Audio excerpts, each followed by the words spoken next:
Welcome back to our channel, everyone. Today is a spectacularly beautiful day to dive deep into the absolute masterpiece of storytelling currently unfolding in Port Charles. Let's get right into the heart of the drama. I felt absolute literal chills when TJ Ashford suddenly appeared in the doorway of Jordan's ICU room because the sheer devastation on his face sold the entire weight of this tragedy.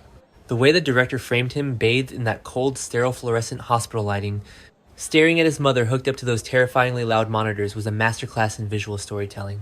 I believe this is the exact moment the Route 91 crash storyline transcended a basic soap opera trope and became a deeply intimate family drama.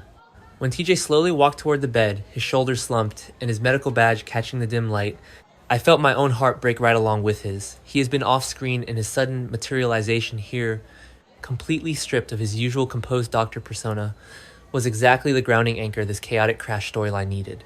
I am still reeling from the sheer intensity of the moment when Jordan woke up in that state of pure, terrified delirium. When her eyes fluttered open and she blindly reached out to grip TJ's hand with such desperate, white-knuckled strength, I actually gasped out loud in my living room. I feel like this is the best they've written Jordan in years, because it strips away her usual stoic, former police commissioner armor and leaves her entirely vulnerable. She wasn't waking up as a cop. She was waking up as a terrified victim seeking her son. The way she choked on her words, the absolute panic in her voice as she rasped, "Don't believe them." TJ completely rewired my understanding of the accident. I think the actress deserves every award for how she played that frantic, breathless urgency, making me feel the exact terror she must have felt in those final seconds before the impact on Route 91. The way I interpret Jordan's specific dialogue here is that the writers are brilliantly flipping the script on us. When she pulled TJ closer and whispered, "It wasn't an accident, they forced me off the road," I felt a massive rush of adrenaline. I know a lot of people in the fandom are complaining, saying this is a messy retcon because we clearly saw her take her eyes off the road to passionately kiss Curtis. But I genuinely think we're missing the point if we view this as a plot hole. I actually think this twist is exactly what's needed because it layers a sinister, targeted attack over a moment of careless romance.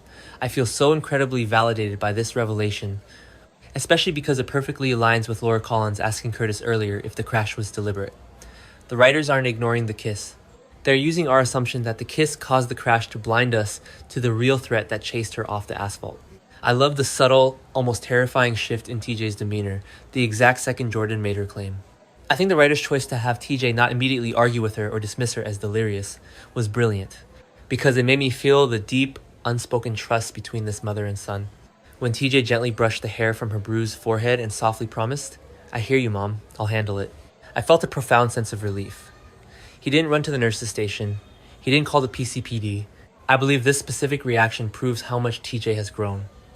He knows his mother's instincts are sharper than any police report. The way his jaw clenched as he stared down at her sleeping form showed me that he was instantly transitioning from a grieving son to a man on a mission. And I am absolutely here for this darker, more calculating version of TJ. I have to talk about the sheer genius of the scene where TJ begins his secret investigation right there in the hospital room. I was completely mesmerized when TJ, using his medical tweezers, carefully extracted those microscopic, foreign paint chips from the torn fabric of Jordan's bloody clothes. I feel like this is the most inventive use of a character's profession we've seen in a long time. Instead of grabbing a gun and interrogating mobsters like Sonny or Jason would, TJ is using his clinical scientific training to hunt down a would-be killer. The way the camera zoomed in on that tiny speck of paint against the sterile metal of the tweezers gave me goosebumps. I think tying his medical expertise directly into a criminal investigation makes the storyline feel incredibly fresh and unique to his specific skill set. Anticipating the criticisms, I know a lot of fans are groaning that this is just going to drag Brooklyn Quartermaine down, since we know she hit the guardrail that night while driving tipsy. But I actually think the slow burn of this mystery is exactly what's needed, because I feel like Brooklyn is a massive, intentional red herring. When Tracy forced Brooklyn into that strict cover-up, vowing to keep it a secret from Chase, I felt awful for BLQ, but I firmly believe her car isn't the one that forced Jordan off the road. The way I see it, the writers are using Brooklyn's guilt to create unbearable tension. But TJ's paint chip is going to prove the paint doesn't match the Quartermaine vehicle. I think this misdirection is fantastic because it keeps us guessing while protecting Brooklyn from being an actual attempted murder. If we really look at the evidence TJ's gathering, I genuinely think we have to point the finger squarely at Jen Sidwell. I felt a cold knot of dread in my stomach, remembering how Sidwell has been blaming Sonny for Marco's death and actively threatening anyone in his orbit. The way I interpret Jordan's undercover work as Sidwell's right-hand woman is that she got too close and Sidwell figured it out and ordered the hit. I think the writers are orchestrating a massive collision course between TJ's quiet, forensic investigation and Sidwell's explosive, out-of-control vendetta. When TJ bagged that paint evidence in the little plastic biohazard bag, I felt like I was watching the first domino fall in a chain that will eventually bring Sidwell's entire empire crashing down, and I love that TJ is the one initiating it. We also cannot ignore how TJ's secret mission contrasts so beautifully with Curtis Ashford's overwhelming guilt.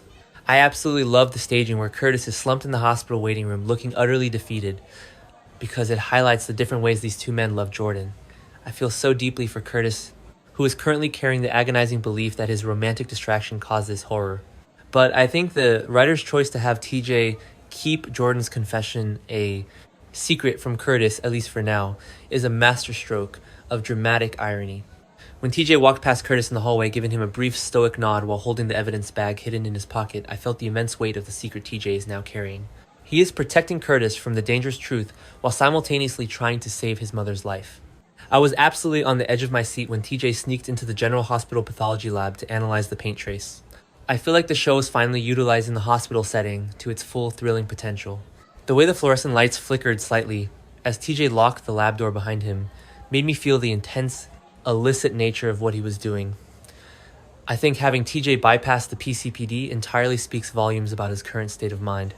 He knows that if he hands this over to Dante or the police, it will get bogged down in bureaucracy, or worse, the culprit will be tipped off. I genuinely believe that watching TJ peer through that microscope, his eyes narrowed in fierce concentration, is one of the most empowering sequences this character has ever been given.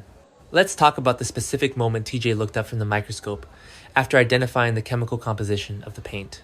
The absolute fury that flashed across his face was phenomenal acting. I loved the way the lighting changed in the lab, casting half his face in shadow when he realized this wasn't just a random scratch, but evidence of a high-speed aggressive vehicular assault. I feel like this scene perfectly captured the transition of TJ from a healer to an avenger. I think the writers are brilliantly setting up a scenario where TJ will have to use his medical connections, perhaps leaning on Isaiah Gannon or even Lucas Jones, to cross-reference vehicle records or find out who recently sought off-the-books medical treatment for whiplash. The possibilities are endless, and I am entirely invested. I know some viewers are taking to the message boards to complain that TJ is acting out of character by going rogue, arguing that the old TJ would have immediately called Dante Falconeri. But I directly counter that with my own positive personal spin. I actually think this reckless, determined TJ is exactly what's needed, because I feel like he has lost too much to play by the rules anymore. The way I interpret his psychology right now is that he has watched the justice system fail his family time and time again. When he stared at that paint chip, I felt his exhaustion with the PCPD's incompetence. I believe this is the most authentic reaction a son could have when he realizes his mother was targeted for assassination. He isn't acting out of character, he is acting out of a profound primal need to protect his blood. I am also incredibly excited about how TJ's investigation might intersect with Danny Morgan's current storyline.